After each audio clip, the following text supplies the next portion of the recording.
Bonjour et bienvenue sur Tips, le podcast d'Ocha qui vous donne toutes les clés pour lancer et booster la croissance de votre podcast.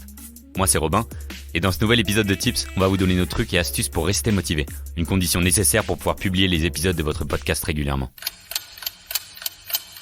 Publier du contenu de manière constante, c'est l'une des clés pour booster sa visibilité. C'est vrai pour les blogs, les sites internet, les réseaux sociaux, et c'est vrai aussi pour les podcasts. Car publier régulièrement, ça permet d'instaurer un rendez-vous avec votre audience, mais ça permet aussi aux algorithmes de repérer votre émission et de la proposer aux auditeurs et auditrices qui ne vous connaissent peut-être pas encore. Et du coup, bam! Ça fait non pas des chocs à pic, mais des écoutes en plus. C'est cool aussi.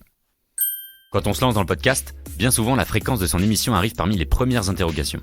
Et c'est en effet une question vraiment importante à laquelle il faut répondre dès le lancement de votre émission pour partir du bon pied.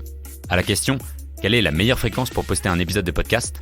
La réponse est simple, celle que vous pourrez tenir sur le long terme. Ah, vous ne vous y attendiez pas à celle-là.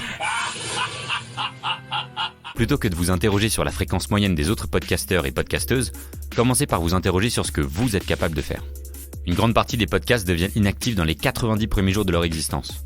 Il y a à cela plusieurs explications bien sûr, mais bien souvent, c'est dû à une perte de motivation.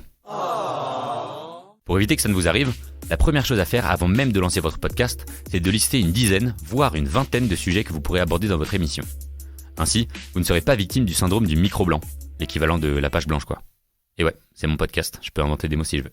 Bref, vous n'aurez qu'à piocher dans votre liste préétablie de sujets pour trouver l'inspiration. Vous projeter ainsi sur plusieurs semaines, ou même plusieurs mois, vous permet de savoir si votre thème est suffisamment fort pour lancer une émission entière dessus, ou s'il faut que vous visiez un thème un peu plus large. La fréquence d'un podcast est aussi souvent corrélée au format et à la durée de ses épisodes. Il est évident que si vous vous lancez dans des enregistrements de plus d'1 heure, votre temps de préparation, de dérochage et de montage ne sera pas le même que pour un épisode qui ne dure que 5 minutes.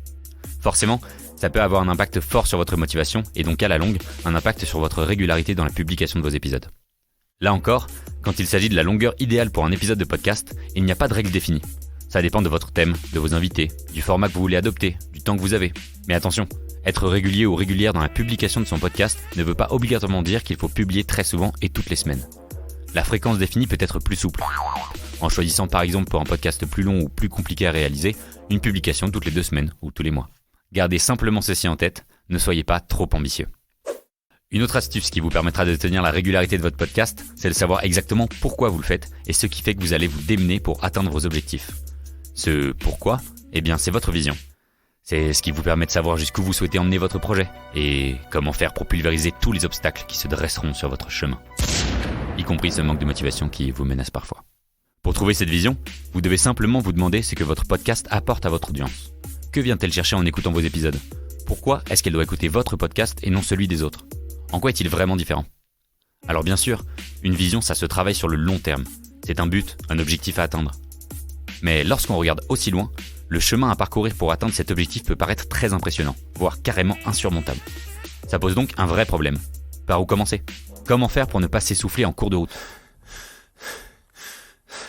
Pour ça, on vous propose de vous fixer des objectifs réalisables chaque mois, chaque semaine et chaque jour.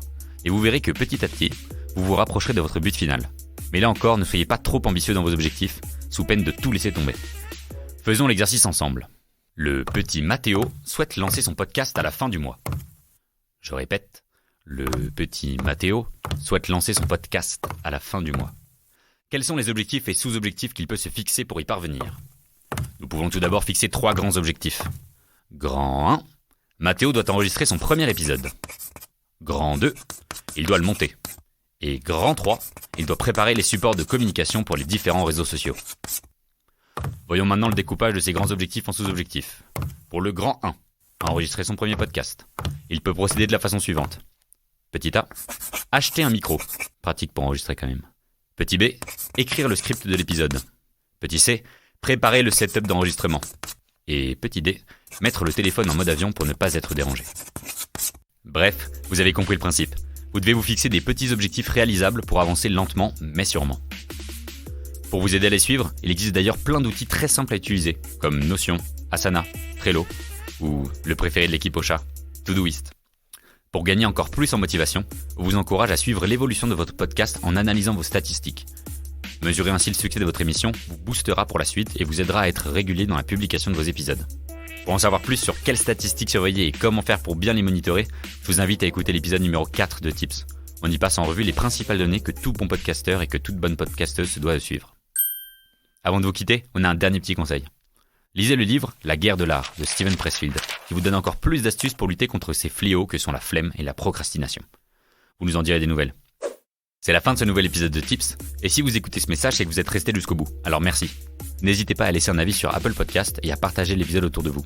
Si vous avez des idées de sujets que vous aimeriez que l'on aborde dans Tips, dites-le nous en commentaire ou bien sur les réseaux sociaux d'Ocha. À la semaine prochaine pour un nouvel épisode. Ocha Originals. Cette émission vous a été proposée par Ocha, la première plateforme française d'hébergement et de marketing de podcasts.